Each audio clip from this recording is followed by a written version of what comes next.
017169561 গাড়িটা লক হয়ে যায়। যেমন এই যে সামনের দিকে চাপ দিলে, এই যে চাপ দিলাম, পুরো গাড়ি কিন্তু লক হয়ে গেছে। follow clear? পিছনে চাপ দিলাম, পুরো গাড়ি কিন্তু লক খুলে গেছে, আনলক হয়ে গেছে। সামনের দিকে লক হয়, পিছনের দিকে আনলক হয়। lock and এটা unlock you হলো যে আপনার follow 4 দরজা একসাথে এটাকে লক হয়ে যাবে। আবার এটা যদি খোলার সময় 4 দরজা আনলক হয়ে যাবে।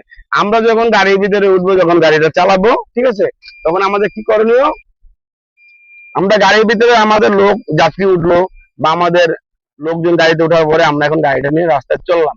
কি গাড়িটা চলার পরে গাড়িটা যখন স্টার্ট করলাম, 4 দরজা গ্লাস তো পুরো থাকবে, তখন এই লকটা করে দিলাম। লকটা করে দিয়ে আমরা গাড়িটা সুন্দরভাবে চললাম। যখন আমরা কোথাও নামবো তখন আমরা আনলক করবো, আনলক করে আমরা নেমে গেলাম, খুলতে পারবেন না।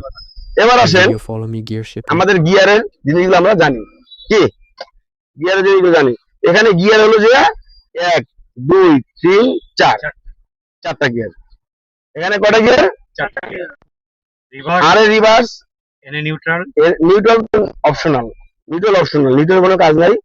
ডি ড্রাইভ, টুর কাজ কি? টুর কাজটা হলো যে যখন দেখবো যে গাড়িটা আমাদের গর্তে পড়ে গেছে বা একটু উপরে উঠতেছে না, মানে একটু পায়ে উঠতেছি বা একটু উপরে উঠতেছি, ডিতে উঠতেছে না, তখন আমরা টুতে দিব। টুতে দিলে গাড়িটা শক্তি পায়। তারপরে যদি টুতে দেখি যে উঠে না, তখন আমরা এলে দিব। এলে দিলে গাড়িটা আরো শক্তি পাবে। আর এলে ব্যবহার করা কোন জায়গায়? একদম যখন বেশি শক্তির প্রয়োজন, ওই জায়গাটায় কিন্তু এলে লাগানো লাগে। ক্লিয়ার? তার আগে কিন্তু এলে লাগানো লাগে না। নরমালি আপনি ডিতেই চালাতে পারেন। আর সবচাইতে এই যে 1 2 3 4, এই 4টা গিয়ারের ভিতরে সবচেয়ে শক্তিশালী পাওয়ারফুল গিয়ার হলো যে রিভার্স। মনে থাকবে? সবচেয়ে শক্তিশালী গিয়ার কি? রিভার্স। রিভার্স। রিভার্সের কাজ হলো যে গাড়িটাকে পিছনের দিকে নাও, পিছনে নেওয়া, বা এখানে শক্তি প্রয়োগ করে, যথেষ্ট শক্তি প্রয়োগ করে কি রিভার্সে। আমি সঠিক নিয়মে 1 2 3, এই যে পার্কিং আছে না, ফুল ব্রেক পাড়া দিয়ে এটাকে সুন্দরভাবে পুশ করবেন। 1 2 3, এদিকে এখানে তাকান লাগবে না, আপনি হাতের অনুযায়ী 3টা শিফট করবেন, তাহলে আপনি দিতে পড়ে যাবে, বাস।